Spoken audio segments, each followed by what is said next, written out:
Señoras y señores, muy bienvenidos, bienvenidas, bienvenides a esta nueva función de la nave de los sueños. Estoy segura de que si hay algo que nos va a salvar es el cine, es seguir juntándonos, es poder de alguna manera seguir sosteniendo estos lugares. Así que muchas gracias.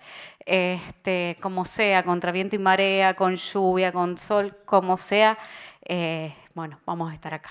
Y además, esto también es necesario decirlo, que si hay algo que todavía no tenemos que perder es la posibilidad de festejar y de celebrar, es el cumpleaños de nuestra compañera Noelia. Así que Gracias. feliz Así cumple, que sí, feliz sí. cumple. Sí, día Sí, difícil, dije, bueno, pero- no, pero pues estas Ah, son las cosas mm. que todavía nos sostienen, obviamente. No, y aparte seguir encontrándonos, seguir viendo que hay personas que están interesadas en venir a las funciones y nosotros para seguir programando, así que la verdad, es como que uno llega acá y un poco se olvida de todo lo que está pasando. Y es la idea. Es la idea, es también, te olvidas, pero también es ver que de esta manera podemos seguir adelante, que esto también Mm. forma parte de esta realidad tan compleja y tan, bueno, ya ni sé cómo Mm. decirlo, pero que bueno, de nuevo, que el cine, que la cultura, que un lugar como este puedan seguir sosteniéndose, así que bueno, nada, tenemos súper función Sí, hoy, ¿no? la verdad que Obviamente. sí. Ya estamos empezando a transitar las últimas funciones del año y un poco también en clima también de festejo del aniversario de la nave de los sueños. Así que esta era una película que queríamos tener también Sí. en ese marco, si se quiere, de De celebración, celebración, ¿no? sí, apenas la vimos cuando salió hace poquito en Bafisi, ya la estábamos ahí agendando para poder tenerla, así que muchas gracias al director. Sí, Eh, obviamente por sumarse de una, también bueno, al productor Corcho Caristo, que cuando le propusimos también de una, nos pasó todo lo que nos tenía que pasar para que esto pudiese suceder, así que buenísimo. Bueno, y ahora sí, invitamos entonces al director del documental, Hernán Ciseles, y al protagonista Joe, así que los recibimos con un fuerte aplauso. Bueno, chicos, muchas gracias de verdad por estar acá. Yo voy a empezar con Hernán, pero después vamos a ir conversando. Bueno, Hernán, contanos cómo se te ocurrió hacer este documental. Gracias a todos por venir con la lluvia, las complicaciones y las angustias que pueden aparecer. Así que me uno a las palabras de las chicas de que por suerte tenemos algunos espacios de encuentro que nos sostienen. Eh, Llamen a Joe, digamos, surgió hace mucho tiempo, hace más de 10 años, o sea, entre el estreno y que apareció la idea, hay más de 10 años, que no son 10 años de trabajo intenso, pero son 10 años de ir amasando algo que primero era como una curiosidad. Yo sabía que yo, Estefanolo, es el abogado del rock desde hace antes, no es una etiqueta que pongo yo, sino algo que ya estaba, pero era como un secreto a voces, digamos, la gente muy metida dentro de ese movimiento tenía total conciencia de quién era. Yo trabajaba como periodista en varias cosas relacionadas a la música, entonces sabía algunas de las historias, pero en el momento que se lo propongo y me pongo a ver qué hay, veo que hay mucho más. Digamos que hay muchas más historias con muchos músicos de la escena del rock nacional y también hay historias que tal vez no tienen tanto que ver con la música y que más allá de lo que sería como el anecdotario, es decir, con tal artista le pasó esto, con tal artista pasó lo otro, había algunos rasgos que unían a todas esas historias que tienen y que eso es lo que finalmente hace a la historia de Joe, digamos. Por eso, esto apareció un poco como una idea, hasta tengo como una visión del momento que apareció, que no sé si yo alguna vez te lo dije. Hay varias, hay dos historias. Una tiene que ver con estar trabajando. Una vez trabajé en la producción de un documental sobre Luca Prodan y esa fue la primera vez que entré al estudio de Joe para entrevistarlo y preguntarle puntualmente por eso. Pero después una vez lo vi entrar en una pizzería de la calle Corrientes, enfrente del Gran Rex, y ahí lo vi. Cuando lo vi, con su imagen dije, hay que contar la historia de Joe, así que ahí me lo propuse, lo fui a buscar, lo consulté seguí investigando un poco más. Me acerqué en algunos momentos con una cámara, digamos, y dije, yo te puedo acompañar en algunas actividades, algo de ese material está en la película, de esas primeras grabaciones que hicimos, como para ver qué pasaba ahí, cómo se manejaba él, incluso con la cámara. Así que, nada, lo fuimos haciendo de a poco. En un momento yo también trabajaba escribiendo notas para revistas, entonces hice como un perfil bastante largo y completo. De lo que había. Completo no es nunca. Eso es un gran error y de hecho yo creo que esta película ni por asomo completa la cantidad de historias que tiene Joe. Las podrá seguir contando él si un día se anima a escribir o a hacerlo de alguna otra manera, o alguna otra persona que quiera seguir contando la historia de Joe. De hecho, el estreno en Bafisi coincidió con el estreno de la serie de Fito Páez en Netflix, donde estaba representado Joe por un actor, por el trabajo que hizo en esa ocasión del asesinato de las abuelas de Fito, que justo nosotros por distintos motivos no incluimos esa historia, entonces justo también apareció eso, pero como te digo esto para que se entienda que esto es, nos metimos durante un tiempo largo en la vida de Joe, registramos algunas cosas, él se animó a compartir cosas que no compartía, que nadie sabía que también formaban parte de la vida del abogado del rock y aparecieron, así que nada, nos encantó la recepción que tuvo, la pudimos mostrar en los cines, en el festival, en el Centro Cultural San Martín. Ahora tal vez la película vaya por otros países y nos encanta que nos la sigan pidiendo en lugares como este. Y pensaba en esto de la creación de un vínculo, quería consultarte a vos, ¿cómo fuiste trabajando ese vínculo para que él acceda a contarte todas estas historias? Y a Joe, ¿cómo creás vos el vínculo con los músicos? Porque supongo que debe ser muy difícil ganar la confianza de ellos para que seas un referente a la hora de necesitar ayuda o a la hora de consultar algo. Bueno, empiezo yo y ya le dejo el micrófono. A Joe traté como me acerqué como con un interés genuino, ya que lo había conocido haciendo un documental. Le dije, mira, mi idea es hacer un documental, pero donde el foco seas vos, que todos estos músicos sigan estando y también sirven un poco para atraer al público, ¿no? Cuando hablamos de Calamaro, de Luca Prodan, de Charlie, de gente así. Pero yo quería poner el foco en él y que en todo caso esos músicos hablaran sobre él. Así que no, me acerqué tranquilo, explicándoselo la cantidad de veces que fuera necesario. Y esto así como un proyecto así intermitente que se prendía y se apagaba, a veces no sabíamos en qué iba a terminar todo esto. Así que tal vez lo que destaco del vínculo es que, aunque a veces era muy incierto el final, siempre seguimos los dos así caminando. Yo decía, mira, las cosas están lentas, no está pasando mucho, falta, hablé con tal, me dijo que sí, y yo siempre, dale, va, bueno, ni me preguntaba, tampoco muy lejos de una cosa medio de, porque también cuando alguien viene a contar tu vida, no es joda, y no había una cosa de, pero ¿qué vas a decir? Ojo, porque cuidado, nada de eso. Así que bueno, de mi vínculo con él yo destaco eso, y ahora sí, el vínculo de Joe con los clientes. Yo creo que lo más importante es que se hizo, como dice Hernán, muy incierto, muy tranquilo, muy como el destino manda, y creo que es fundamental, porque toda la historia que se cuenta es un poco eso, ¿no? Yo nunca supe lo que iba a pasar cuando subía a la escalinata de derecho con algún apunte y muchos discos. Tenía más vinilos que apuntes. Con lo cual, la desproporción que yo notaba era que me interesaba más la música que el derecho. Y poco a poco el derecho fue empatando el partido, pero nunca ganándolo. Y en un partido empatado, en el cual yo sentía que el derecho era una herramienta y una fuente de sabiduría necesaria, yo entendía que la música tenía que estar ahí, porque no podía dejarla. Y yo era público de rock, y ahí viene lo tuyo. Yo en definitiva lo que hice es transformar esa comprensión de público, de entender sus letras, sus mensajes, sus miedos, convivir en los problemas, que eran los mismos problemas que tenía el público, en definitiva, las racias, por ejemplo. Y yo ya tenía una herramienta, que era el derecho, tenía un título y tenía la forma de poder luchar. Y se dio con la gente que yo tenía más cerca. Después, obviamente, con los años tenés más trato con uno que con otro, y se dio muy natural, pero nunca fue forzado y siempre fue con esa cosa de que nos entendíamos.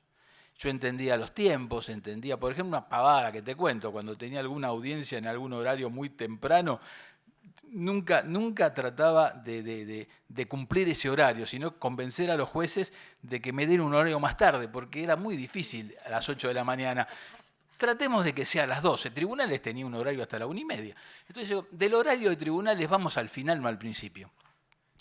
Y fui comprendido hasta en esas pavadas, ¿no? Porque no es lo mismo decirle a un músico 8 de la mañana, te espero en Talcahuano, 550, que a las 12. Entonces, esas cosas eran parte de entender, que muy temprano era difícil. Media mañana comenzaba el día y al mediodía estábamos mucho mejor.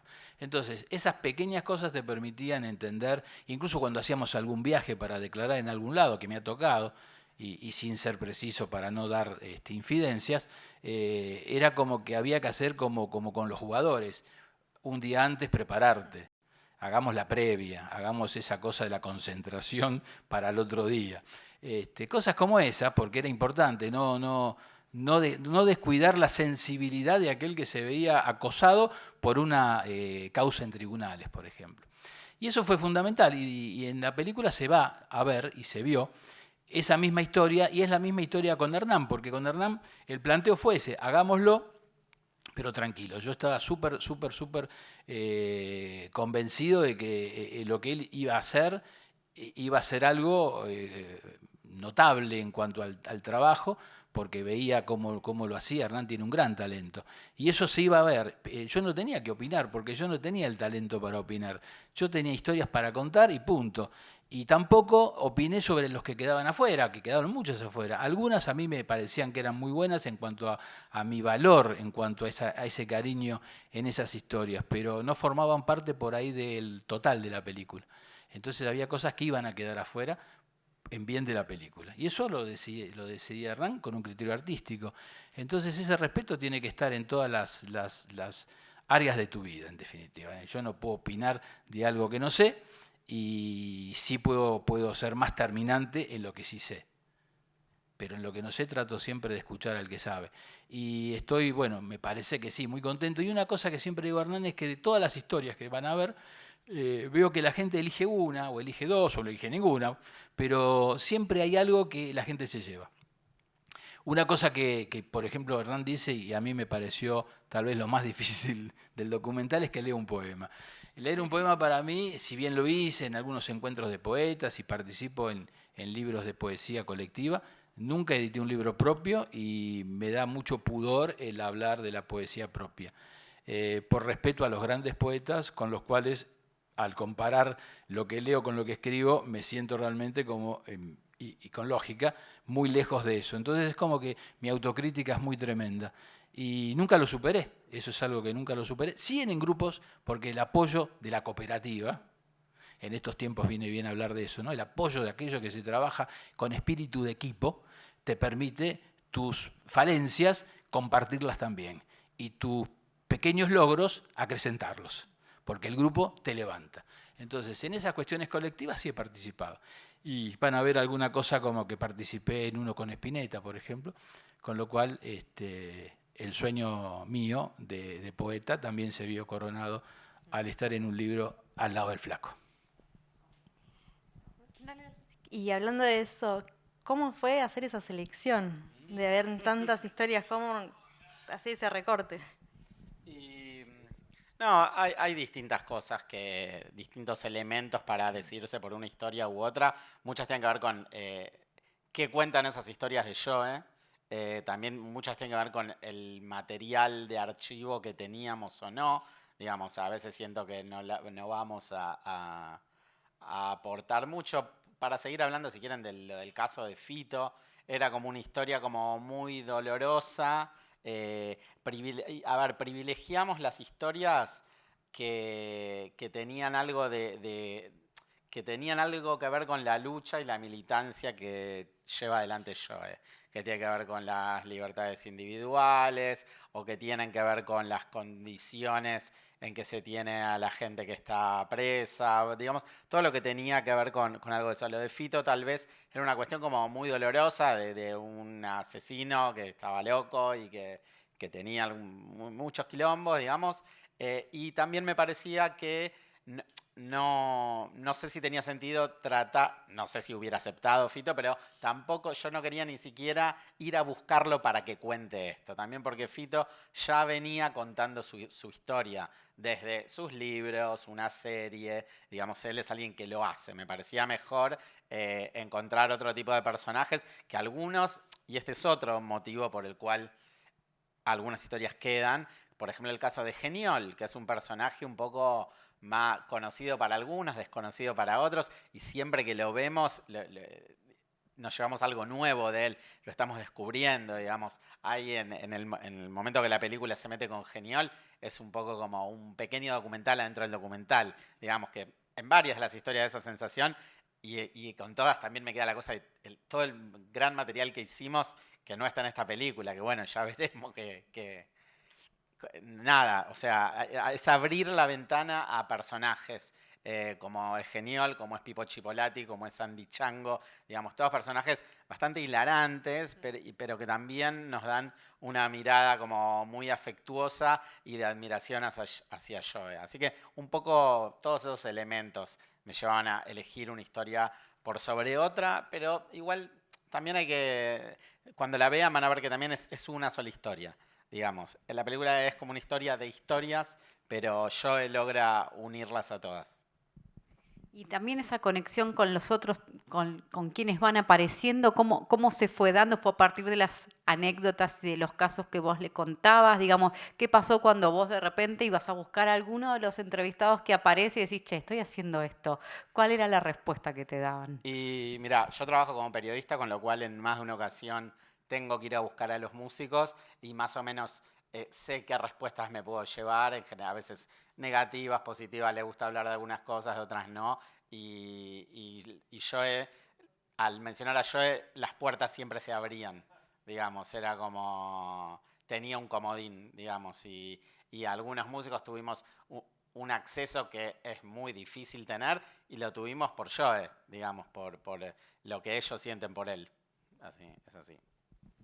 Yo pensaba porque veía el docu y a mí me daba como una sensación de contención enorme, ¿no? Y esta idea, ¿no? Llamen a Joe. Te pasa algo y llamamos a Joe. ¿A quién llamás vos? A Graciela, mi mujer.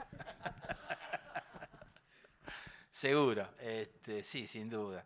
El sostén, el apoyo, la compañera de todas estas luchas, la imprescindible, sí, sin duda, no tengo dudas en eso, ¿no?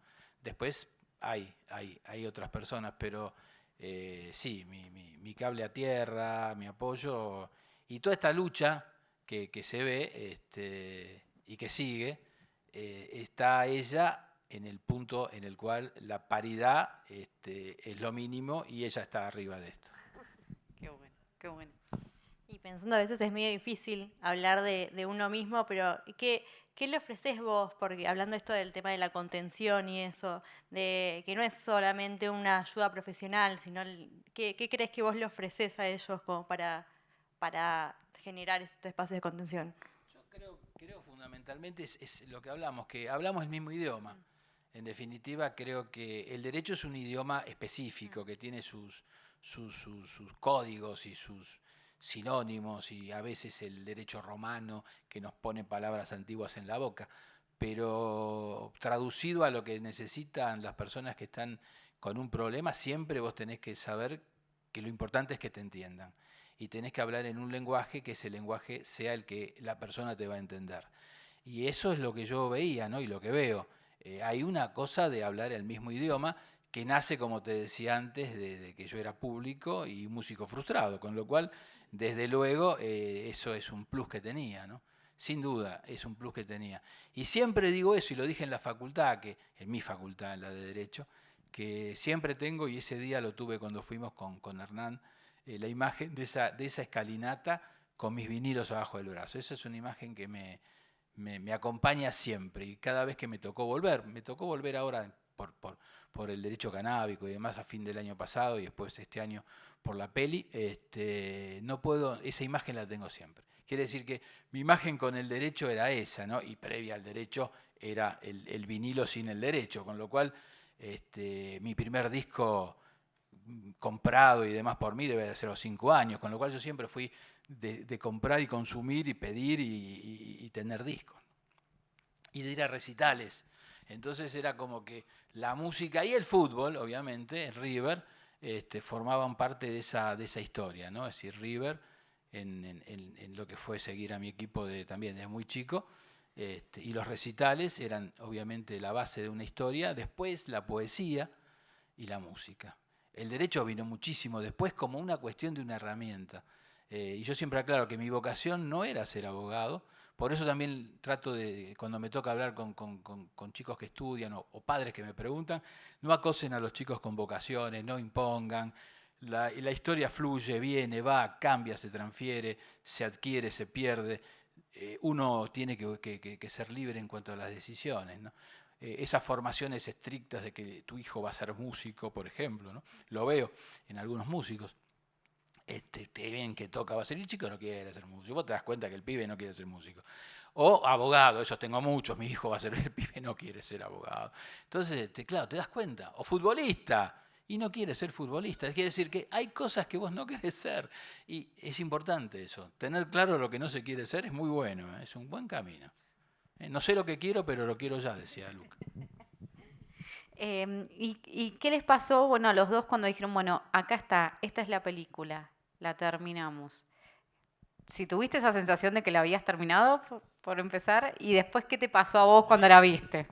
No, en mi caso, enorme alivio por ver que había terminado algo que en varios momentos dije, yo esto no sé si lo voy a poder terminar, porque por momentos me perdía, no sabía cómo, digamos, me pasaba eso con el material, pero nada, alegría total y creo que en realidad se culmina cuando la estás viendo y viéndola en proyecciones con gente, digamos. Ahí terminé de entender y al verla 2, 3, 4 veces me llevaba incluso yo cosas diferentes, como dice yo, digamos. Ahí yo culminé el proceso y me quedé como muy contento, digamos. En el momento que la terminé, la mandé, no sé qué, y fue al Bafisi, que es donde se vio por primera vez, lleno de dudas y de miedos. Y después de un par de proyecciones, ya sí todo fue alegría y este proceso, este camino que sigue haciendo la película, a mí me encanta y está bueno poder compartirlo con Joe, digamos, en este tipo de encuentros. Para mí fue un mimo porque era como que escuchaba cosas que me parecía que eran exageradas por ahí, pero que eran muy buenas y que te producían eso, un mimo. Y después la sensación de no entender el medio, ¿no? Obviamente, ¿no? Hernán tenía sus dudas, como cualquiera, como yo lo tengo en un caso cuando me toca defender algo, ¿no? Siempre tengo mis dudas, estaré yendo por el camino correcto, habré elegido la teoría correcta, diré lo correcto, siempre tenés dudas, siempre en tu profesión. Y él tenía esas dudas. Y a mí eso se me despejó, porque yo hablaba con él de eso, cuando tomando un helado en Cadore, un señor me saluda y me dice, ¿vos sos Joe? Digo, sí. Ah, yo soy uno de los directores del Bafisi, me dijo el nombre, uno de los directores del Bafisi, apenas estaba por estrenar. Nosotros veníamos con Graciela de hacer unas compras, yo justamente había comprado unos discos, y ella se había comprado una otra cosa, estábamos allí tomando un helado y este muchacho se acerca, charlamos, estaban sus hijos, bueno, y me dice, muy buena, es muy buena. Entonces lo primero que le digo a Graciela, que maneja, yo no manejo las líneas telefónicas modernas, decirle a Hernán que el director dice que es muy buena. Claro, era buenísimo, porque tenía información de primera mano de que me lo estaba diciendo en la heladería. Después la historia es más linda, porque también cuenta él que hizo un libro sobre los helados y las heladerías. Terminamos hablando de helados y heladerías que uno ha conocido y que él había conocido, una en un pueblito de Italia. Bueno, fue muy interesante. Y después vino la última en el San Martín, Y bueno, ahí ya con todas las funciones y todo, ya tuvimos una charla más fuerte con él de cine y estaba realmente muy contento. Me lo decía como que era un orgullo, qué bien que estuviste, qué lindo, qué bien Hernán. Bueno, la cosa de crítica había pasado también, que eso yo no tenía nada que ver, aclaro. Pero era bueno que aquellos que sí saben, bueno, nos hayan dado también un dedo para arriba, ¿no? Y con dedo para arriba, con dedo para abajo, yo ya estaba muy contento. ¿Y qué pasó cuando la mostraron? Supongo que con el público habrá habido una conexión de tanto de anécdotas hasta, supongo que otros clientes que capaz son más anónimos que se acercaron a verla y también de consultas profesionales, supongo. No, hay de todo, pero bueno, en el Parque Centenario yo creo que fue lo más emotivo porque estaba lleno. Uno de los chicos que es encargado de las organizaciones de este lugar, había sido también cliente mío. Y viene, me saluda, me dice que habíamos tenido el mayor número de gente del Bafisi hasta ese momento. Muy contento y demás, ¿no? Wally. Manager es él, o era manager en esa época, ahora está ahí. Y ese día también tuve la enorme suerte de que compartieran conmigo la peli Sky y Poli, que son muy reacios, ellos son realmente reacios, no son del público fácil. Y vinieron los dos, el abrazo, el estar, el gustarles, bueno, Sky y Poli en el momento, por ejemplo. Bueno, y después Vitico, que también la compartió. Y bueno, Pipo vino el primer día, ya a la primera función, estaba totalmente contento. La gente que participó, en definitiva, bueno, todo el mundo que participa o que no participó, o que me llegaron comentarios o que la vieron, gente de otras bandas, por ejemplo, de las Pastillas del Abuelo, que yo no tengo ningún trato, pero me gustan y son muy buenos. Estando en un programa con el Bebe Contemporáneo, y recibimos un llamado, estaba Hernán también, en el cual él nos felicita, Piti, nos felicita por la peli, es decir, cosas como esa, ¿viste? Vos estás en una radio y de pronto un líder de una banda importante y muy buena y que ha hecho muy buena carrera, de la cual yo no tengo ningún trato profesional, solamente oyente, te tire esa también, ¿no? O sea, cosas como esas pasaron muchas, ¿no? Y es muy lindo. Después el saludo callejero, ¿no? Que gente que te dice que la vi anoche en el subte. Es muy común ahora en el subte, que Hernán sabe que es el medio de transporte que más uso. En el subte tengo muchas de esas. Te vi anoche. Te vi anoche, las tengo bastante. Así que, bueno, es lindo. Y por suerte hasta ahora con buenas caras. Bueno, vamos a ver la película, ¿les Dale. parece bien? Gracias. Muchísimas gracias de A nuevo a los ustedes. dos. Que disfruten la película. El martes que viene tenemos una función especial también con... Fue Boris. Se cumplen 30 años, ¿no? Del estreno y la presentación del libro sobre la película. Bárbaro. Martes que viene acá 18:30. Gracias.